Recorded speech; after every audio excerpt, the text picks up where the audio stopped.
Olá pessoal, tudo bem? Estou aqui mais uma vez para gravar um vídeo para vocês sobre o Evangelho de Mateus. Antes, eu gostaria de expor algumas questões importantíssimas, certo? Que eu considero importantes, na verdade. A intenção do meu livro, que tudo que a partir dos vídeos que eu estou falando aqui, é a partir do meu livro, certo? O Reino dos Céus, comentário do Evangelho de Mateus. Então é importante vocês entenderem que a intenção do meu livro não é defender, fazer um discurso religioso ou um discurso antirreligioso, falar mal de um, defender outro, não tem nada dessa intenção, certo? A minha primeira preocupação é poder apresentar uma análise do texto do Evangelho de Mateus, versículo por versículo, e aí poder oferecer para vocês uma reflexão e cada um possa tirar o seu proveito da melhor maneira possível, certo? Essa é uma primeira situação que eu quero deixar com vocês, certo? Então, uma outra questão é que não tenho a preocupação aqui de se apegar a fatos históricos para explicar se um personagem existiu de fato, não existiu. Alguns podem dizer, mas está falando de Abraão, Abraão não existiu, Isaac não existiu. Não é essa a minha intenção. Falar de dados históricos, não é essa a situação. A minha preocupação é oferecer uma análise do próprio texto. A intenção do escritor. O evangelista, ao escrever o evangelho, ele tinha em mente o quê? Qual é a preocupação dele? Então, essa é a minha preocupação, certo? Esse é o meu intuito.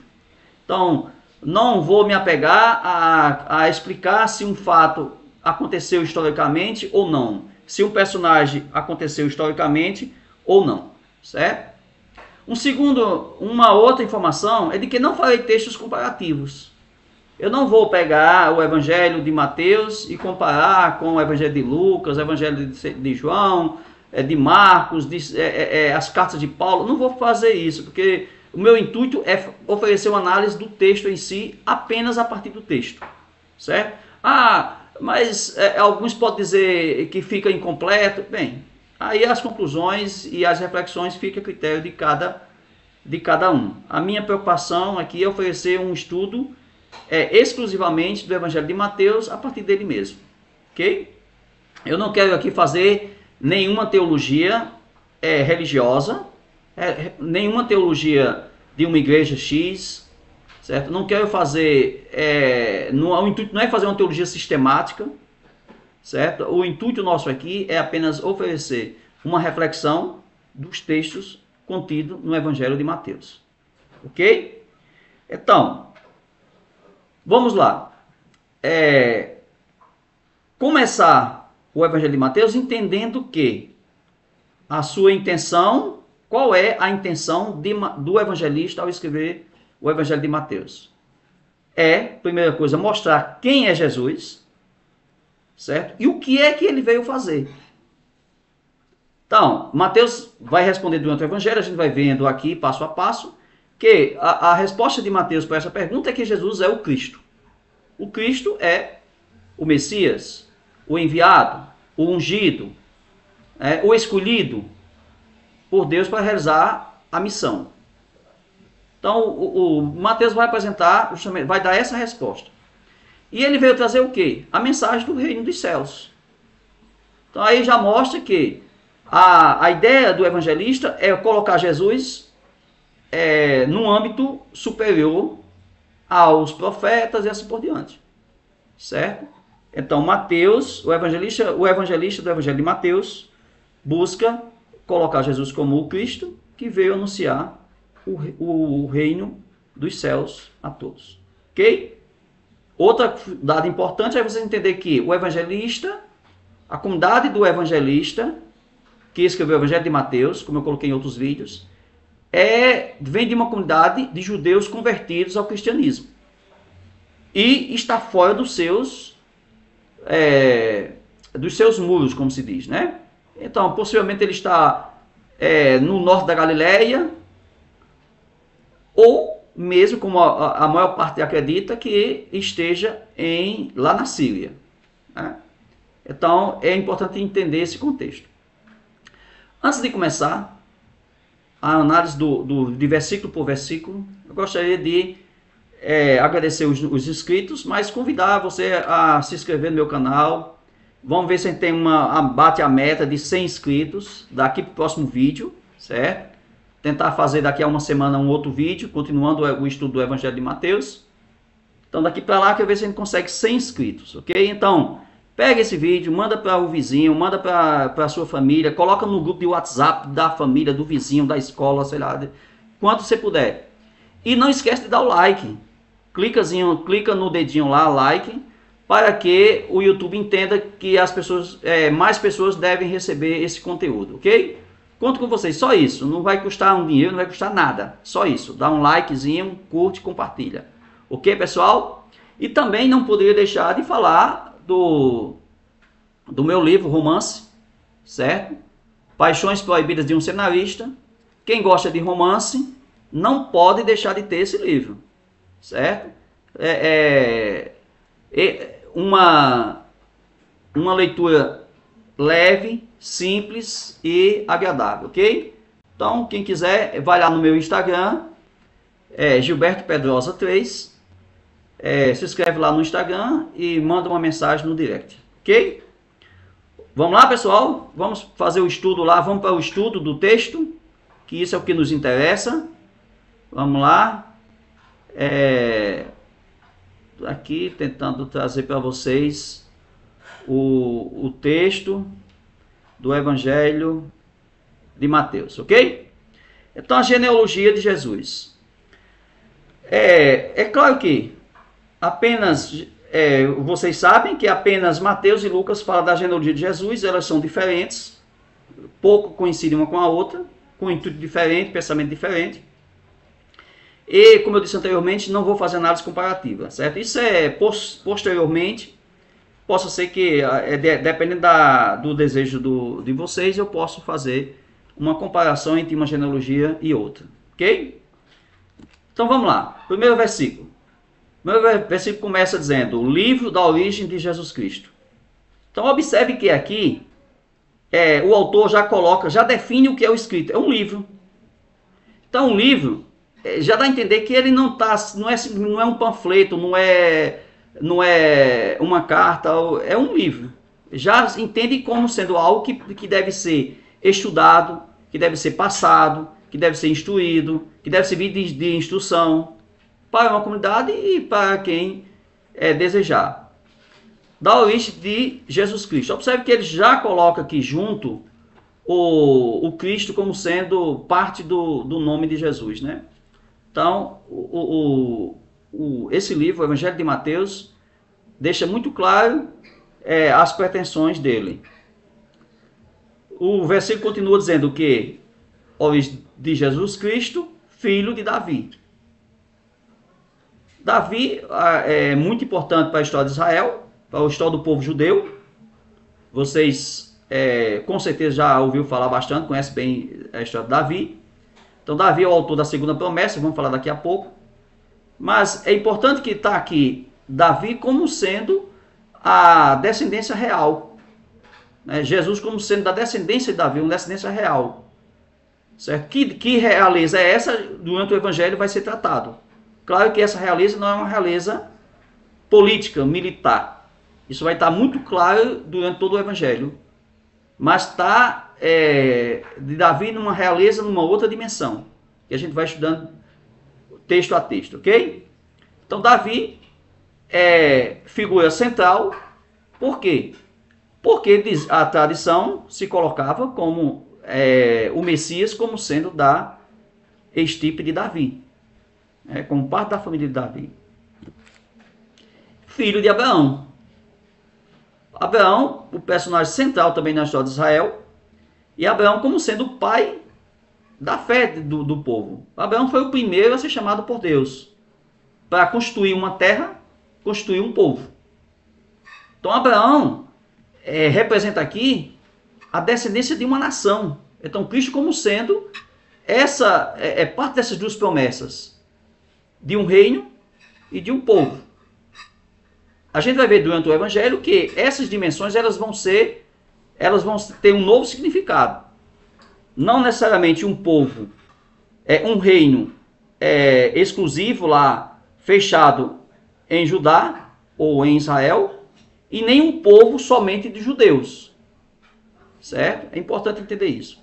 Então esse é o primeiro versículo do Evangelho de Mateus.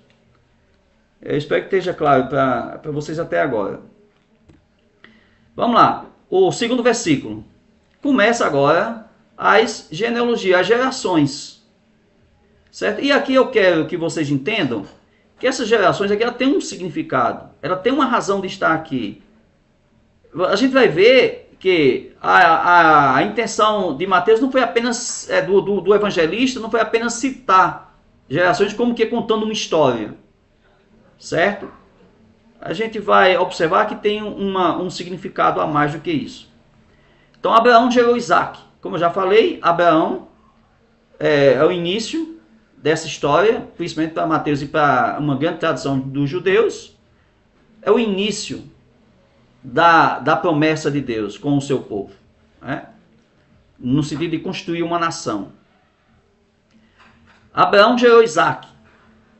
Isaac, a gente conhece também, Isaac é fruto de uma, que a gente pode dizer assim, de uma ação de Deus, de um milagre, porque a sua mãe, a mulher de Abraão, Sara, ou Sará, já tinha uma certa idade e dificultaria ter uma descendência. Ela clamou a Deus, eles clamaram a Deus e Deus concedeu essa graça de ter o filho Isaac. Então Isaac gera Jacó. Jacó também está junto com Isaac e junto com Abraão como sendo os patriarcas da fé. Os primeiros, né? Os patriarcas da fé do povo judeu. Então Jacó tem uma importância enorme também aí, junto com Isaac e Abraão. Jacó vai gerar os 12 filhos, certo? Como acredito que vocês conheçam, os 12 filhos que vai gerar as 12 tribos de Israel, certo? Então também é uma figura bastante importante. Jacó gerou Judá. Jacó também gerou Judá e seus irmãos. Dentro desses irmãos tem José, que aí vocês conhecem bem a história de José, foi para o Egito, né? Temas aí de novelas, de filmes, de minissérie, né? Então Judá, inclusive, é o irmão, um deles que propõe vender José ao invés de matá-lo, né? Temia que a punição seria maior. Então, Judá vai ser responsável para gerar a descendência de Davi, porque fica Judá e Benjamim na região das tribos do sul. Ok? Então vamos lá, versículo 3. Judá gerou Farés e Zara de Tamar. Aqui é importante que o evangelista faz questão de citar essa mulher, Tamar. E aí vocês podem observar lá no Gênesis 38, vocês vão ver a história dela. Então, o Tamar, na verdade, ela era nora de Judá. E aí Tamar é a esposa de filho de Judá, e aí morreu. E os irmãos, pela tradição, os irmãos deveriam assumir. Nenhum assumiu, um foi morrendo cada um foi morrendo numa sequência. E aí, ela sem descendência, para ter descendência, ela coabitou com Judá. E aí ela se fantasiou de prostituta, para que Judá não soubesse que era ela, e aí tiveram esses filhos, Farés e Zara, né? É interessante a gente entender que o evangelista coloca essa situação, traz para os ouvintes essa situação, né? Um relato envolvendo prostituição envolvendo trapaças, né? Mentira. Talvez, isso aqui eu estou enfatizando, talvez a ideia do evangelista seja mostrar para os judeus convertidos ao cristianismo e que estavam em terras alheias, vamos dizer assim, que a mensagem é abrangente. Israel não era tão, a tradição não vinha tão pura como se imaginava, né? Aceitar os outros povos também faz parte da dinâmica e da didática do Evangelho de Mateus. Então, enfatiza bem, faz questão de enfatizar, tanto que a gente não percebe o evangelista narrando as mães de Isaac, a mãe de Isaac, a mãe de Jacó, a mãe de Judá, mas faz questão de enfatizar Tamar, né? Como eu disse, que é envolvida nesse trama aí de prostituição, mentira e trapaças, né? Então, Judá gerou Farés, Zara e Tamar. Farés gerou Hezron. Aqui não tem nenhuma referência que ele tenha feito tenha tido algum feito histórico, alguma relevância dentro da história. Não tem. Hezron gerou Aram, ou Ram, como em muitas das Bíblias aparece, apenas Ram. Também nenhum nem outro teve alguma referência, fazendo os comparativos da Bíblia, olhando os textos do Antigo Testamento, a gente não observou nenhum feito histórico que possa ressaltar para vocês aí. E Ram gerou Aminadab, também mais um que aparece na genealogia, mas que também não aparece nenhum grande feito na Bíblia. Aminadab gerou Naasson. Naasson, esse aparece dentro dos textos bíblicos como identificado como o príncipe dos filhos de Judá. Então, Naasson era um guerreiro, chefe de exército, que defendeu as tribos de Judá. Era um guerreiro e ganhou destaque na tribo de Judá. Naasson gerou Salmão, ou como alguns textos bíblicos dizem, Salma. Aqui eu quero abrir um parênteses e falar sobre os nomes no Antigo Testamento, né? Alguns nomes eles vão variando, mudando, modificando de Bíblia para Bíblia. Inclusive, por exemplo, o nome de Deus, que algumas Bíblias trazem Jeová, outras Bíblias trazem Javé, outras Bíblias trazem Iavé, outras Bíblias trazem Iovã, e assim por diante. São vários nomes, e que eu não vou entrar em detalhe nessa questão, posso até comentar depois isso, não é o foco do vídeo. Mas por quê? Porque os textos em aramaico e alguns textos foram escritos também em hebraico, no Antigo Testamento, eles não têm as vogais, eles têm apenas sinais. A base das palavras é feita com consoantes. E aí cada tradutor vai colocando as vogais aí de acordo com a pretensa pronúncia. A gente conseguiria identificar direitinho os nomes corretamente, vamos dizer assim, se a gente tivesse uma tradição oral, que falasse o verdadeiro nome, oralmente falando. Mas a gente não tem relatos de preservação dessa tradição oral, falando como é os nomes de cada um deles. Okay? Isso aqui são parênteses para a gente entender direitinho, que você vai encontrar a Bíblia com um nome e em outras Bíblias com outro nome. Então estou explicando para que facilite a leitura de vocês. Ok? Então, Naasson gerou Salmão. Salmão gerou Boaz de Raabe. Aqui o texto coloca Salmão como tendo coabitado com Raabe. E nos textos bíblicos não encontrei essa relação de Salmão com Raabe. Certo? Não encontrei essa relação. E Raabe, aqui existe...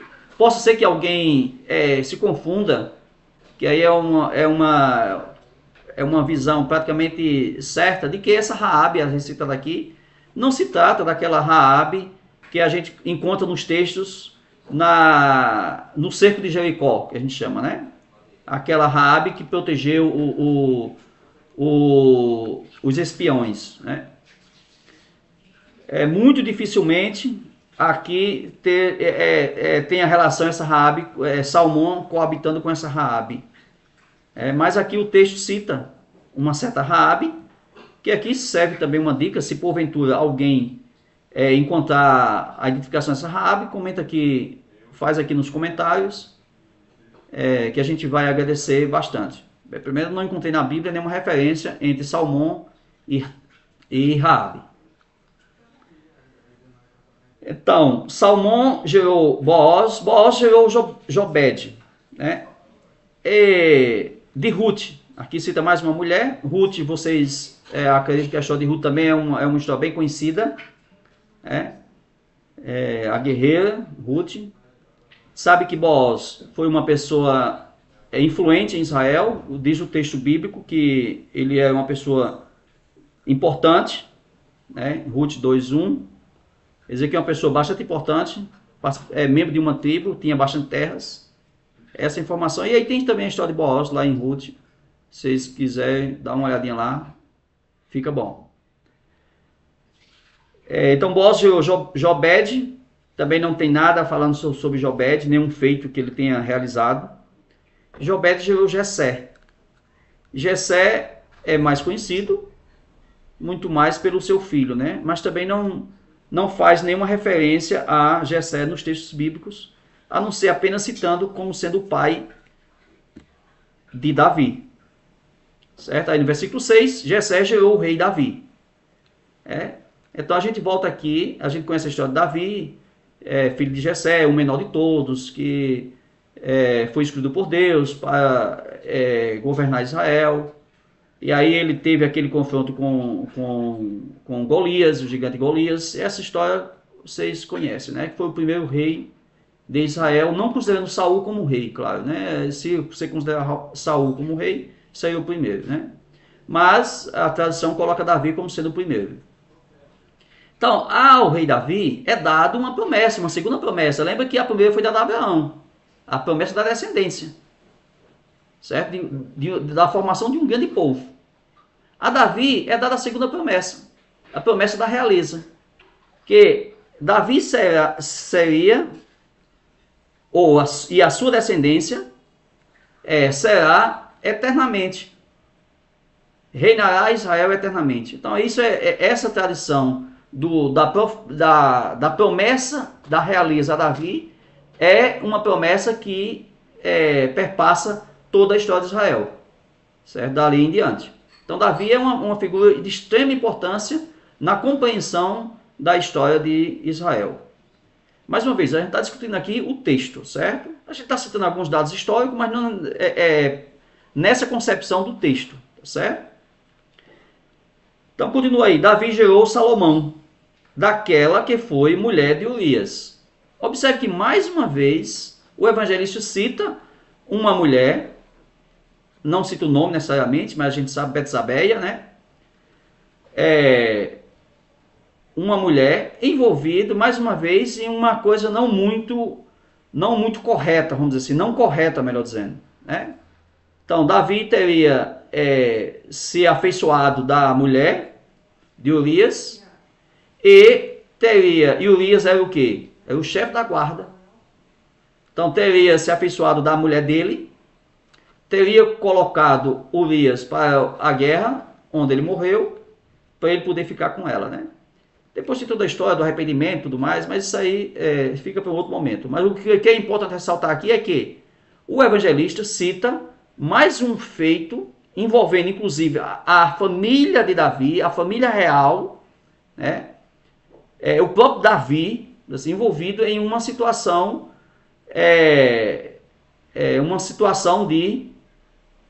de pecado, vamos dizer assim, né?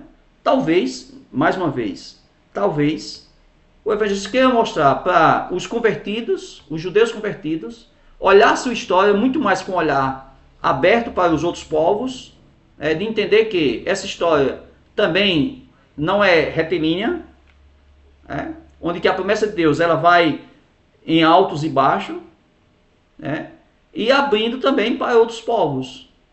Essa é uma interpretação que eu vejo bem válida. Por isso que o evangelista cita, faz questão de dizer daquela que foi a mulher de Urias. Vamos lá. Versículo 7. Salomão gerou Roboão.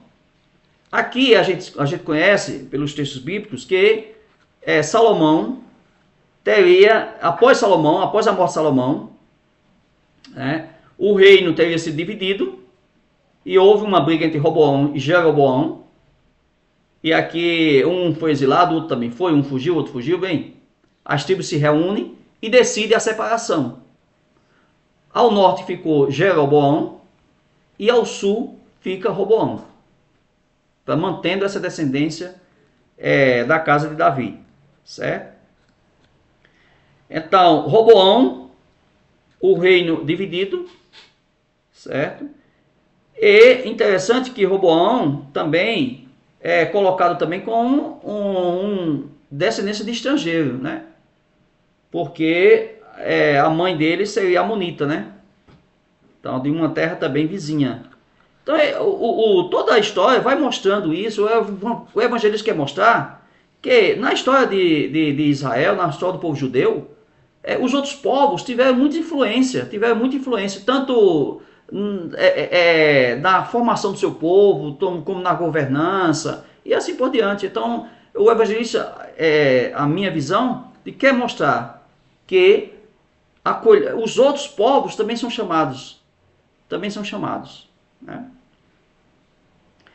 Então, Roboão gerou Abias. Aqui acontece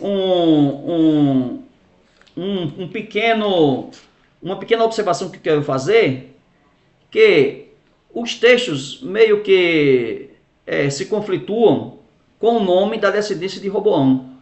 Aqui coloca Abias, de fato, em 1 Crônica 3:10, vai fazer referência a Abias, certo? Como sendo filho de Roboão. Mas em 1 Reis 14:31, vai dizer que o filho de Roboão era Abiã. Porque também tem um Abias que era filho de Jeroboão. Em 1 Reis capítulo 14, versículo 1. Observe que a diferença aí de Abias para Abiã é apenas uma letrinha, né? Possa ser que se refira à mesma pessoa, possa ser que seja a mesma pessoa. E o Abias o Abiã, como a gente comentou anteriormente. De qualquer forma, não tem na Bíblia nenhuma referência a Abias como tendo feito, tendo tido um grande feito, né? Então vamos lá. Vamos para o próximo aqui. Abias gerou Asa. Asa, a referência bíblica é que diz que Asa foi reto aos olhos de Deus. Então aqui Asa teria restaurado a casa de Davi, porque até então Roboão e Abias não teria sido agradável aos olhos de Deus. E Asa sim. Asa gerou Josafá. Josafá seguiu os preceitos do pai, Asa, e tornou Judá próspero. Josafá gerou Jorão. E aqui Jorão não teria quebrado essa tradição e não teria sido justo aos olhos de Deus, e como punição ele não teria sido sepultado nas terras reais, nos túmulos reais, melhor dizendo. Perdeu essa, para demonstrar que ele não foi justo aos olhos de Deus, o texto relata esse feito, certo? Agora, aqui acontece uma intercalação, uma ausência nos textos da genealogia colocada por evangelista do Evangelho de Mateus, certo? Porque ele diz que Jorão teria gerado Osias.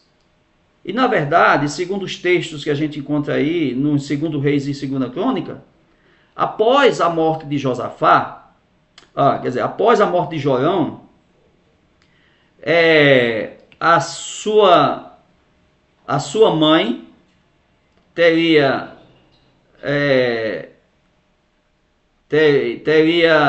eliminado todos os filhos de Jorão. Teria eliminado todos os filhos de Jorão e aí assumido para si o direito de governar, certo? O nome dela é Atalia, certo? Aí ela governou seis anos, certo? E Ocosias teria reinado Ocosias.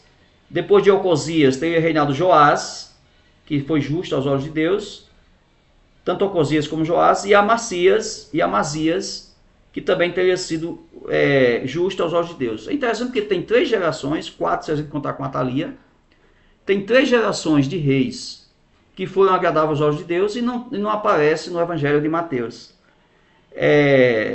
As razões disso a gente é meio desconhecida.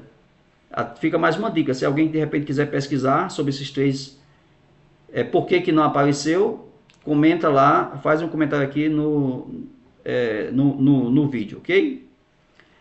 Agora sim, Amazias teria gerado Osias, certo? Osias, como tem aí. Osias teria sido agradável, feito tudo aquilo que Deus teria pedido. Osias gerou Joatão, ou Joatão, que também seguiu os preceitos, que gerou Acaz. Acaz teria sido o dos piores reis de Israel, que reinou por 16 anos e teria trazido o culto dos deuses estrangeiros para dentro do templo, principalmente o culto a Baal. Aqui tem uma discussão religiosa da junção de outros povos, de outros deuses e tudo mais. É uma situação que eu prefiro deixar para um outro possível comentário, outro possível vídeo, caso seja necessário. Porque a gente não vai entrar nessas questões de outros textos, certo? A minha intenção aqui é falar sobre cada um deles. Então, Joatão gerou Acaz, que teria sido que desagradou, né, a Deus. Acaz gerou Ezequias.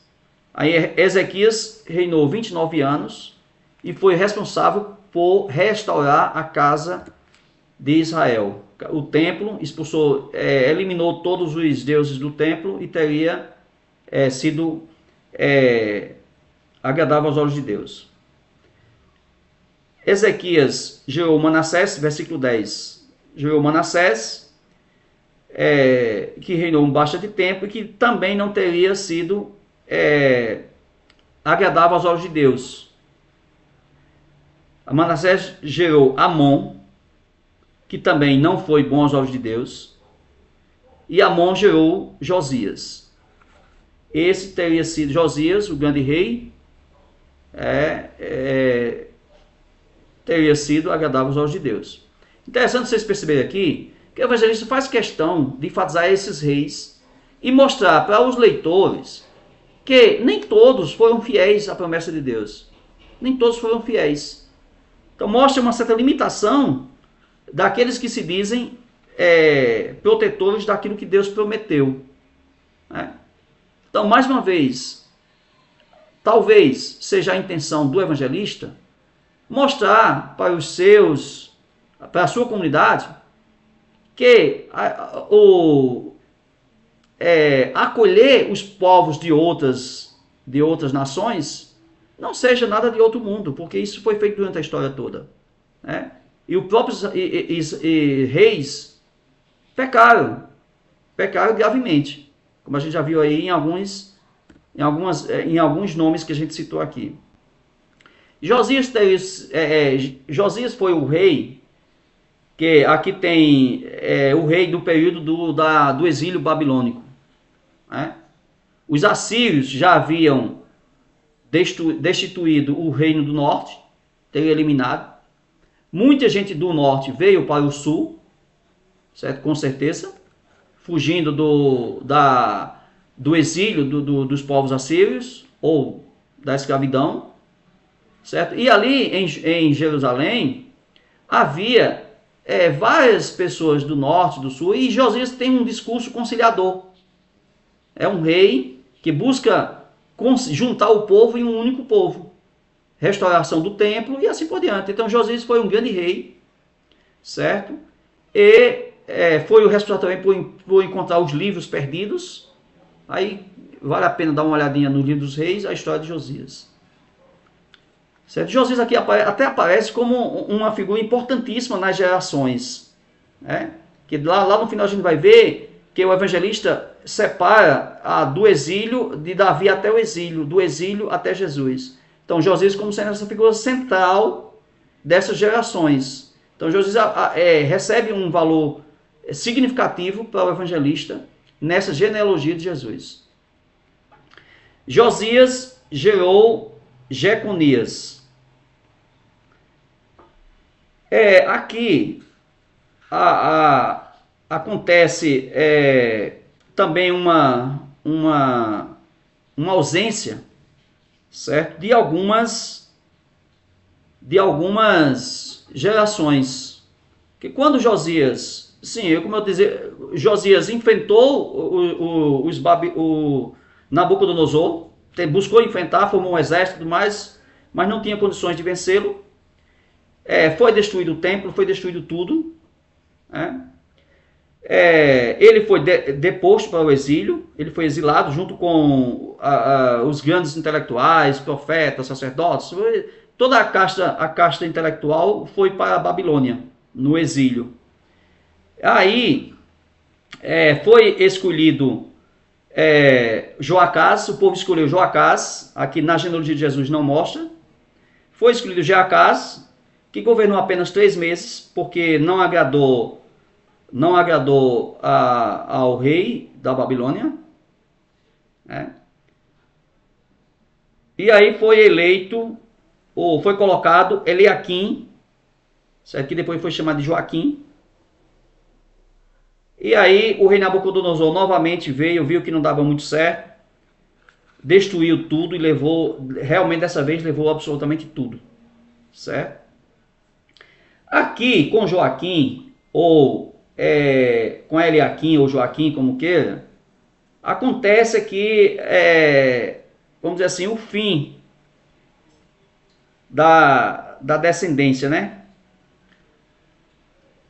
Praticamente o fim da descendência, porque agora vem aqui, Josias gerou Jeconias. Só agora aparece Jeconias nessa tradição. Depois de Joaquim é que aparece Jeconias nessa história, contando a história dos reis de Israel, né?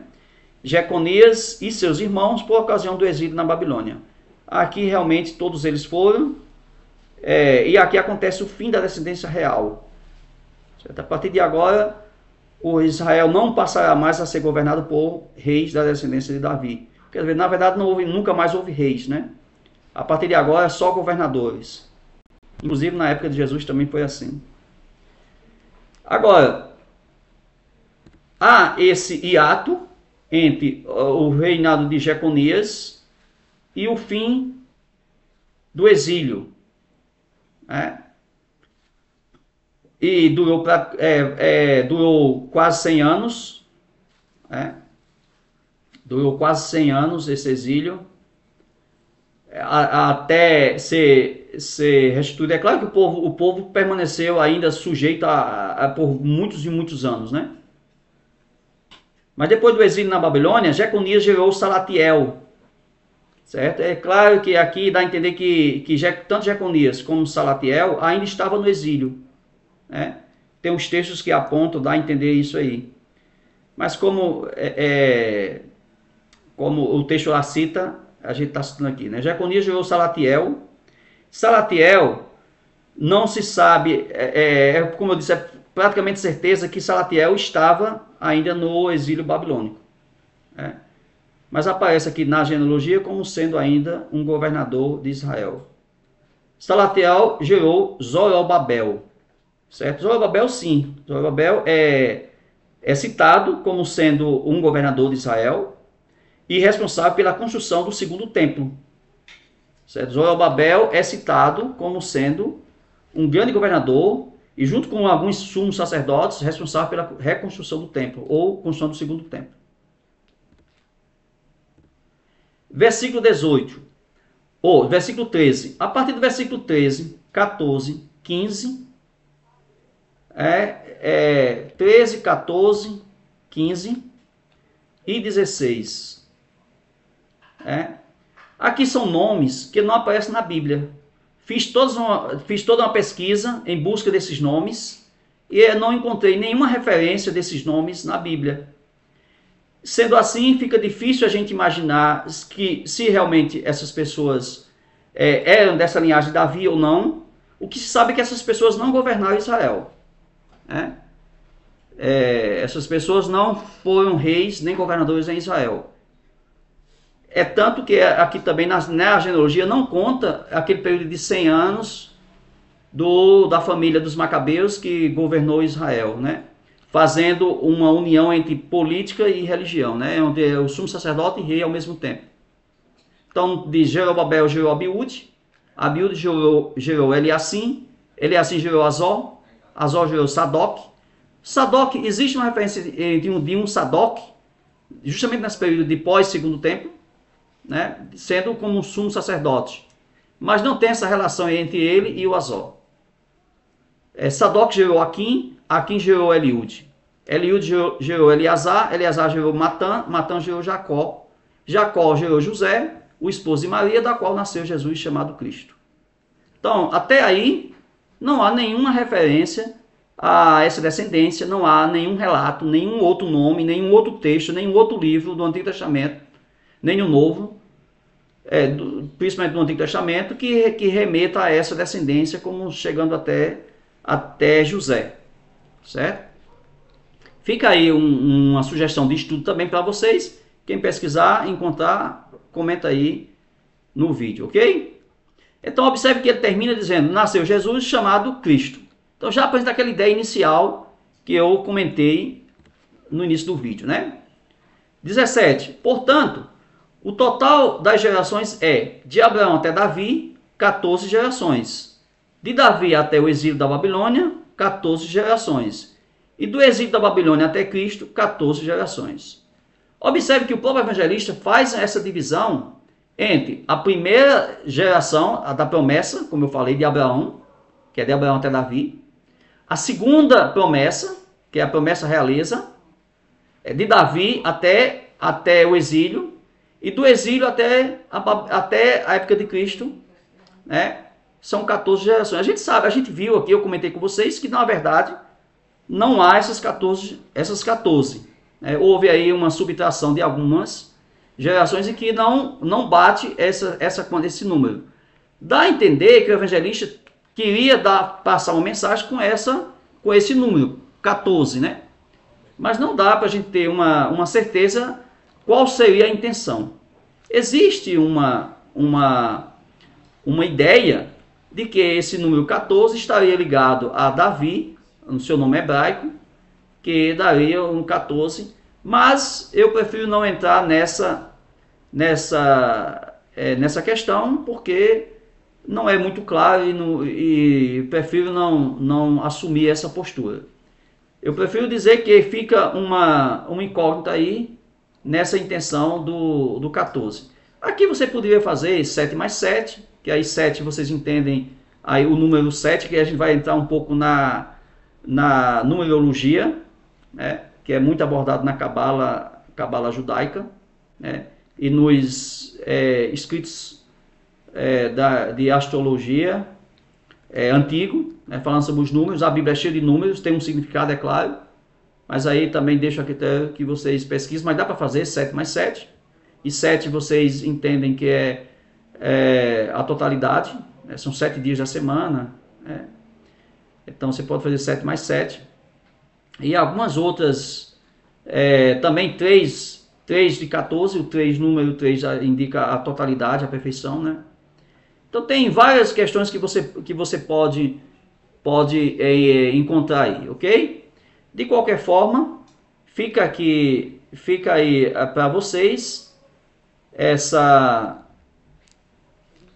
sugestão, certo? E é isso. Espero que vocês tenham aproveitado. Espero que eu tenha sido útil para vocês nessa reflexão. Mais uma vez, gostaria de convidar vocês para curtir meu vídeo, compartilhe para todo mundo, para os vizinhos, para os familiares. Vamos tornar esse vídeo conhecido. E eu sei que essa primeira perícope é um pouco monótono, vamos dizer assim, né? Porque são nomes e nomes que geram outro nome e assim por diante. Mas espero que tenha sido claro, mais ou menos, para vocês, falar sobre cada um desses personagens. De maneira geral, a genealogia de Jesus quer mostrar que a história de Israel ela é repleta de altos e baixos. E que não vale aqui você se fechar a um único povo, a uma única ideia, e não se abrir aos demais povos. Certo? E foi isso que aconteceu durante o cristianismo inteiro. Né?